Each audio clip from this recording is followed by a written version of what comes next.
Today is July 13th, 2022, and I'm interrupting this chronological series that I'm doing on extraordinary encounters because today is our anniversary. Connie and I are celebrating today our 54th wedding anniversary.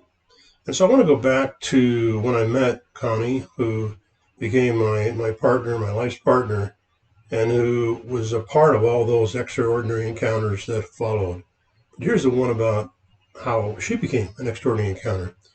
I was planning on going to a university, a couple other universities I was applying for, but before the decision was made, I was going out to Riverside, California with a friend of mine because his sister was on staff at a church and they needed to have some guys to accompany some of the young ladies to a kind of a dinner event or whatever it was. Anyway, and so I went out with Bill and I was paired with a girl named Sharon. And it was a good time. We were there for a couple of nights and overnight and came back. And on the way back to my home in Glendale, California, we came by what looked like a college campus. Couldn't see the name, or at least I didn't look up soon enough. But I heard a voice. God spoke to me. I mean, an audible voice. And he said, "This is where you're going to go to college." I go, oh, okay, well, it looked like an agricultural school. I thought, oh no, I'm not really good at that. But so I asked Bill, I said, hey, what is that, Bill? He goes, well, it's one of the campuses of the University of California. It's UC Irvine, Riverside.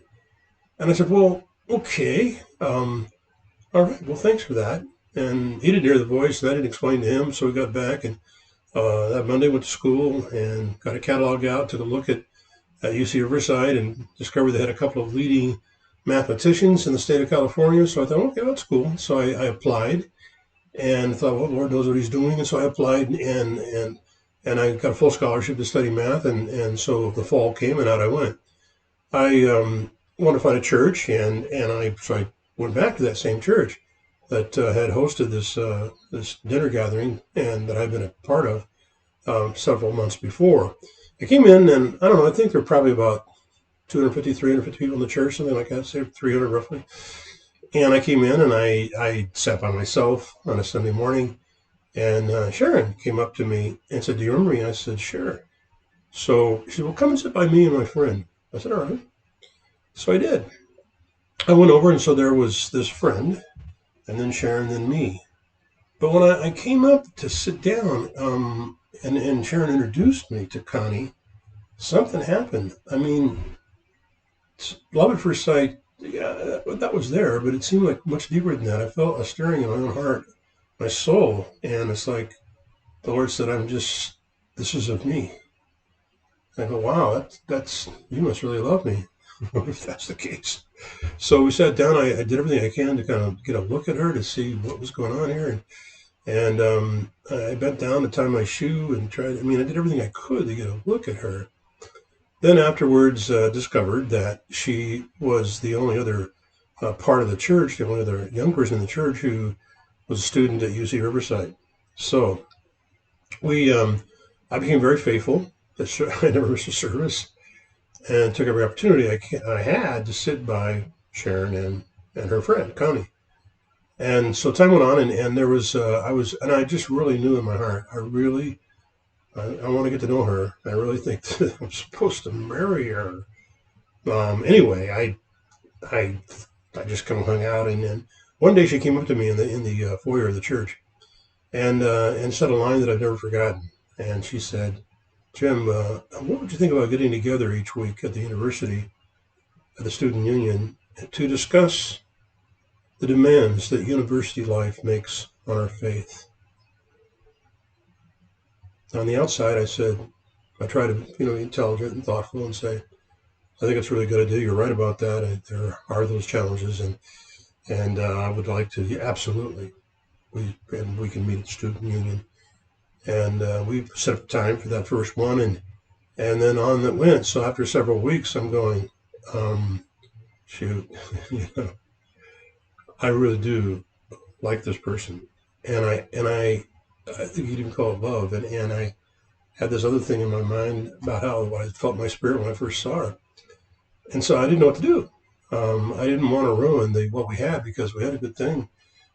talking, and she was, she's bright and she's very interactive. She really engages. She's very sensitive. She engages all the right things, and it was really actually helping to talk this through with somebody of like faith. So finally, I just I thought, well, I don't want to risk the what I have here and make her think I had this ulterior motive, because even though I sort of did, it got past that. It's because I was so enjoying what we had in these conversations, and of course continued to see her at church and everything. So one morning, I was working on my chemistry problems in my dormitory room, and there was this guy that came to the door. He knocked. His name was Anthony, and Anthony had been a longtime friend of Connie's from the church, and he said, "Hey, Tim, I need to talk to you." And I said, "Okay." So I just thought it was on my mind. I was a distraction from my, my homework and so I said to him, I said, "Hey, look, man, I got to tell you about Connie, and here's the deal. You know her, and I don't want to ruin what we have, but what do you think she would say if I told her that my interest was way beyond, as much as I like what we did, it was way beyond that?" And he started laughing. I said, "Oh, Anthony, I don't want to hurt you, but I could, and I'm contemplating it." He goes, "No, no, no." He says, "You don't understand. The reason I came over is because I just had that same conversation with Connie, and she's waiting for you over at the library." He'd been over there to study. He went to a different college. He came over to our library to study that day. So I couldn't believe it. And I left him in my room. I just walked out, got my shoes on, and off I went to the library. And there she was, Connie, sitting on the outside, on a bench outside the library. And I walked up to her, kind of sheepishly, really. And she said this to me. "I think we have something to talk about." And I said, "Yeah, it seems we do." So that's how it started. And in time, I don't know how quickly she began to understand that I was the one, but it was actually pretty soon. I think the Lord had really obviously put us together. And there you have it. Went out to study math at the University of California, Riverside, by the Lord's voice. And he wound up putting Connie into my life. Connie Ray Dayton. She's the one. She's still the one. And I couldn't be happier.